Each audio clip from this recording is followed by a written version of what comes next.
જય શ્રી કૃષ્ણ. જય શ્રી કૃષ્ણ, જય શ્રી કૃષ્ણ. આવો આવો આવો ગોર મહારાજ, આવો આવો. ગોર બાપા, તમને આવવામાં તો કઈ તકલીફ નથી પડી ને? હા બાપા ના. એ હરખના લગન લઈને આવ્યો છું, સરસ મજાના. લાવો બાપા લાવો. વેલા ધાર લઈને મોટી લઈને આવજો. એલા તને કહું છું, સાંભળો છો? ગોર બાપા આવ્યા છે, એને હારું કઈ ચા પાણી ને કઈક આમ ભજીયાનો કે પ્રોગ્રામ કરો એનો. એ હા, હવે લગન પૂરા થાય તો હારું. હવે ગંગા નાયા. એલા પણ મારે આટલું નહીં, આ ગોર બાપા આટલું કહું છું. પણ મને તો ડાયાબિટીસ છે, તને ખબર તો છે. અમારા ગોર બાપા આવું જ હાલતું હોય ઘરમાં. અરે ભજીયા તો બહુ સરસ બનાવ્યા. શેમાં બનાવ્યા તમે? અરે ભજીયા કેમ નો હારા બને? ભજીયા આપણે ખજૂરભાઈ સુધાણી તેલમાં બનાવેલા છે. એમાં તમને ગેસનો પ્રોબ્લેમ ન થાય, કોઈ જાતનો તમને છે ને રોગ જ ન થાય. એટલે ભજીયા એક નંબર બને એમાં.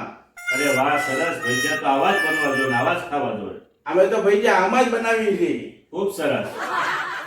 તો હવે હું રજા લઉં. જય શ્રી કૃષ્ણ બધાને. જય શ્રી કૃષ્ણ, જય શ્રી કૃષ્ણ.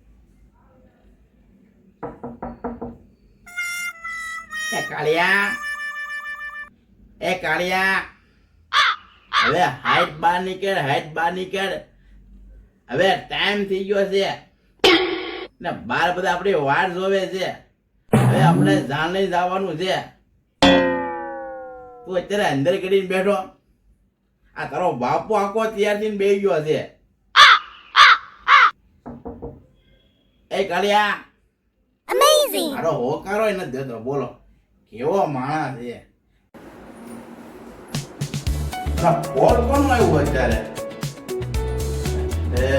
ઉપાડો. હાલો, હા, હું જ કાળિયાનો બાપુ બોલું છું. હે, હાલો, તમારો અવાજ નથી આવતો. હાલો, છોટેલાલ ભાઈ, તમારા બેન રીસાણા છે. એને રિક્ષામાં બેહાડીને ટેક્સીને મૂકી આવો. મારો પ્રસંગ હાચવી લો બાપા, મારો પ્રસંગ હાચવી લો. એ તો ફોન.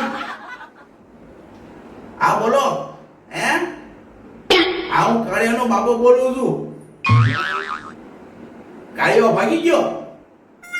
તમને કોણે કીધું? હું તો અત્યારે પણ એને હમણાં બાથરૂમમાં ટપટપ કરતો હતો. કાળિયો નથી અંદર?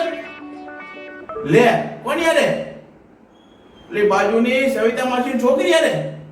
અરે બાપા, મારે તો અત્યારે જાન લઈને જવાનું હતું ને ભાગી ગયો. અરે બાપા, એ ભગવાન, એ કાળિયા, તે તો મારું નાક કપાયું. બરાબર, મારા નાક કપાયું કાળિયા. એ કાળિયા, તારું હારું તો મેં બીજે કેટલું બુકિંગ કરાવ્યું મેં. તારે એટલું હો કરી પેટે મંગાવી હતી, રસ ખવડાવવાનો તો બધાને. કોને જવાબ આપી? ક્યાં જવું? કોને કેવું? એ બાપા કાળિયા, એ કાળિયા.